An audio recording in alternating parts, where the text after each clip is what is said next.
ኢትዮጵያውያን ኤርትራውያን ወገኖች እንዴት ናችሁ? እንዴት ከረማችሁ? እህታችሁ ወንጌላዊት ጸገነት ነኝ። እንደው እንደ መግቢያ ማለት የምፈልገው እንደ አማኝ እንደ ክርስቲያን የቤተ ክርስቲያን አካሄድ፣ የአምልኳችን፣ የስብከታችን፣ የአመለካከታችን በቃ ያካሄዳችን ጉዳይ ከዕለት ዕለት ከእግዚአብሔር ሐሳብና መስመር እየለቀቀ በጣም ትውልድንም እያሳተ እግዚአብሔርንም እያስቆጣ ነው ያለውና እንደ ቤተ ክርስቲያን ምን እያሰብን ያለነው? የእግዚአብሔር ነገር እየቀለለ ሰዎች ከእግዚአብሔር ነገር ይልቅ በዓለምኛ ነገር እየተጠመዱ የዓለምኛውን እያካበቱ የእግዚአብሔር ቤት እየቀዘቀዘ ነው ያለውና በጣም እየቀዘቀዘ ነው። አሁን ምንም ሊያነቃን አልቻለም። ሌላ ጊዜ አምልኮ ያነቃን ነበር። አንዳንድ ነገሮች ደስ ያሰኘን ነበር። ሰው ምስክርነት ቢሰማ እግዚአብሔር እናረጋልኝ ተብሎ ቢነገር የሚደንቀው ነገር የለም፣ ሞቅ የሚለው ነገር የለም፣ መንፈሱ የሚቀሰቅስ ነገር የለም። ስለዚህ እንደ ክርስቲያን እኔና እናንተ በዚህ ዘመን ቀስ እያለ ሰይጣን ጠላት የከበረውን ነገር እየወሰደብን ይህንን ጊዜያዊውና የምድራውን ነገር እየተካ ነው ያለውና ዛሬ በጣም የድፍረት ኃጢአት እያየን ነው ቤተክርስቲያን ውስጥ። በእነዚህም ነገሮች ላይ አንዳንድ ቪዲዮዎችን አያይዛለሁ እና ለምሳሌ ይሄ የኦሮምኛ ሰው በቋንቋ ማምለክ ምንም ችግር የለም፣ ግን ዳንስና ጭፈራ ልክ የኦሮምኛ ሰርግ ቤት የሚመስል ነገር እንደ ሰርግ ልብስ ለብሳ እቺ እህት በቃ ምንም ቋንቋው ራሱ በጣም የተቀየረ ነው። ዳንስ ነው የሚመስለው፣ የፓርቲ ልብስ ነው የለበሰችው። ማሳያ ሆኗል፣ በቃ ማሳያ ሆኗል። ጊዜው የኛ ነው አይነት ነገር። የእግዚአብሔር ቤት የእግዚአብሔር ነው። የእግዚአብሔር ነገር ከጊዜው ጋር ከዓለምኛ አካሄድ ጋር ከዘር ጋር ከፖለቲካ ጋር ከስልጣን ጋር የምናጋምደው ነገር አይደለም። በጥራትና በንጹህና በቅድስናና በጽድቅ ነው የእግዚአብሔር ቤት የሚመራው እና እንደ ቤተክርስቲያን ወዴት እየሄድን ነው ብለን ቆም ብለን ልናስብ ይገባል። በጣም እየሳተች ነው ቤተክርስቲያን ያለችው። በአደራረጓ በአካሄዷ በሙሉ እርኩሰት ቤተክርስቲያን ውስጥ ገብቷል። ትዕቢት ቤተክርስቲያን ውስጥ ገብቷል። ዝሙት ቤተክርስቲያን ውስጥ ገብቷል። የሰውኛ ነገር ቤተክርስቲያን ውስጥ ገብቶ ነግሷል። ፍቅር የለም። በቃ እንደምታዩት ነው። ነቢያቱም ንግግራቸው እየከበደ መጥቷል። በጣም አሳፋሪ እየሆነ መጥቷል። ስለዚህ ሁሉ ምንድነው ካላችሁኝ ከእግዚአብሔር ነገር እየራቅን በመጣን ቁጥር የእግዚአብሔር ያልሆነው ነገር እየወረሰን እየተገለጠ ነውና እንደ ክርስቲያን እንደ ቤተክርስቲያን ልናስብበት ይገባል። በተለይ በእረኛነት ቤተክርስቲያን እየመራችሁ መንጋውን እየመራችሁ ያላችሁ እረኞች በዚህ ነገር በጣም ተጠያቂዎች ናቸው። የእግዚአብሔር ቤት ሲረክስ ስታዩ ኖ ማለት መቻል አለባችሁ፣ መቃወም መቻል አለባችሁ። ትውልዱን ወደ ቀናው መንገድ መምራት አለባችሁ። ወደ ቤተክርስቲያን መሸጋገር አለበት ትውልዱ ወደ እግዚአብሔር አካሄድ።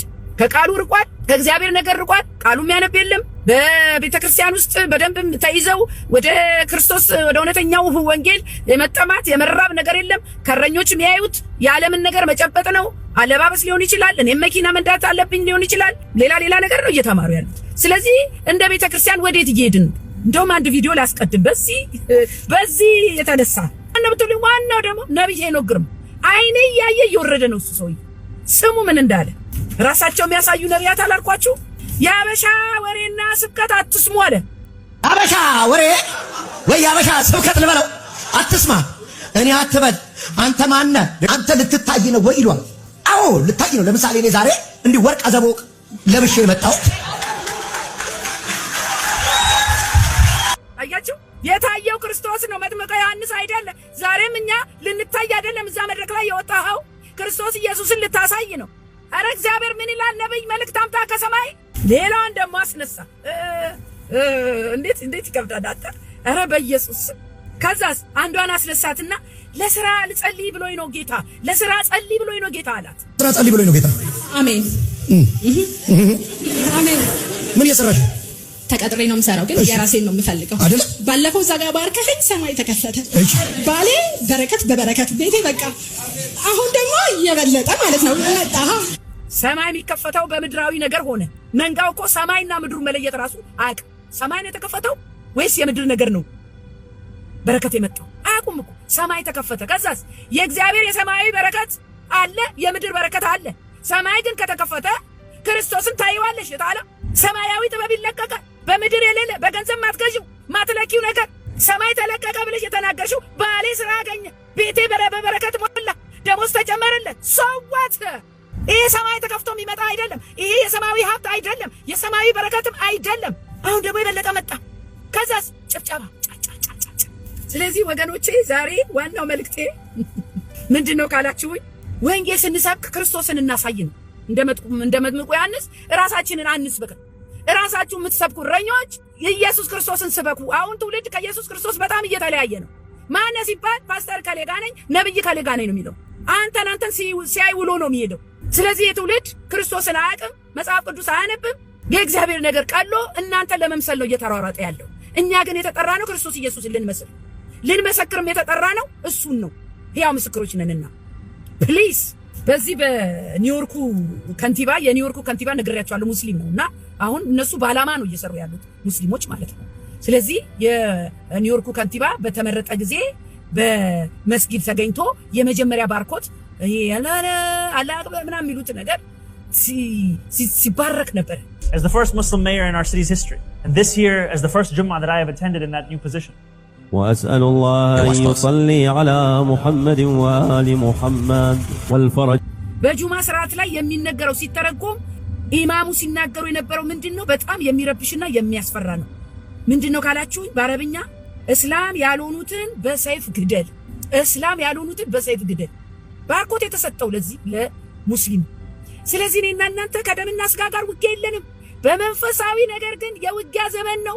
አይናችን እያየ በሰይፍ ሚቀላው እየመጣብን ነው። የሚያሳዝነው ደግሞ የአላህ ትእዛዝ መሆኑ ነው። የአላህ ትእዛዝ መሆኑን የምታውቁት ደግሞ አንድ ጥፋት ከሰሩ በኋላ ግድያ ከመጣ በኋላ አላህ አክበር ይላል። ያ መለያቸው ነው። አላህ አክበር እያለን ይገለን ከሆነ ይሄ የሰላም አምላክ የሰላሙ ዳኛ ኢየሱስ ክርስቶስ በፍቅር ሰዎችን የሚያንበረክከው እኔና እናንተ የምናመልከው እውነተኛ አምላክ መሆኑን በዚህ ታውቃላችሁ። ይሄንን ደግሞ ትውልድ ሊያውቅ ይገባል። እንዲሁም በፈረንሳይ በየትኛውም ስፍራ ከግድያ በኋላ አላህ አክበር። ልዩነቱን አያችሁት? ከራሳቸው አንደበት እንሰማለን። የሆነ ሀገር ስትሄዱ እስልምና እንዲቀበሉ ተነግሯቸዋላችሁ አለ አንዱ ኢማም። ደግሞ የተናገረው ነው የምነግራችሁ። ይሄ ከአላህ የተሰጠ ቁርአን ውስጥ ያለ ትእዛዝ፣ እስልምና የማይከተሉትን አጥፋ የሚል ሃይማኖት። ይሄ በጣም አደገኛ ነው ወገኖች። ይሄንን ደግሞ በክርስቶስ ኢየሱስ ኃይል በወንጌሉ ቃል እናሸንፈዋለን። በጣም ያሳቀኝ ቪዲዮ ልንገራችሁ። በጣም የሳቁበት ቪዲዮ ያበሳጫል፣ ግን ያስቃል። እንግዲህ ማርያም ደግሞ ሰላምና ዕረፍት ያገኘሁት ኢትዮጵያ ስለሆነ ይሄን ቦታ አለቅም አለች። ይሄ ነው ለኛ ለኢትዮጵያኖች ሲሄዱ አልሄድም ማለት ነው። ለኛ ጥቅሙ ይሄ ነው። አልሄድም አለች። ዕረፍትና ሰላም ያገኘሁበት ኢትዮጵያ ስለሆነ ፍጹም አልንቀሳቀስም። መልአኩ ቅዱስ ገብርኤልም ከዛው ጫቅም ስለሌለው አቆመ፣ መናገር አቃተው።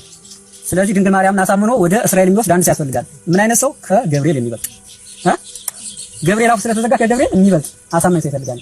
ያ ሰው ደግሞ በዛን ሰዓት የነበረው ልጇ ብቻ ነው። ከገብርኤል የሚበልጥ በዛን ሰዓት ያለው ማለት ነው ልጇ ብቻ ነው። ስለዚህ ያ ሕፃን ልጅ ነው መናገር የጀመረው። ትንቢተ ነቢያትን ሊፈጽም ነው እንጂ ኢትዮጵያ ውስጥ ተደብቄ ልቀመጥ አይደለም አላት። አሳመናት።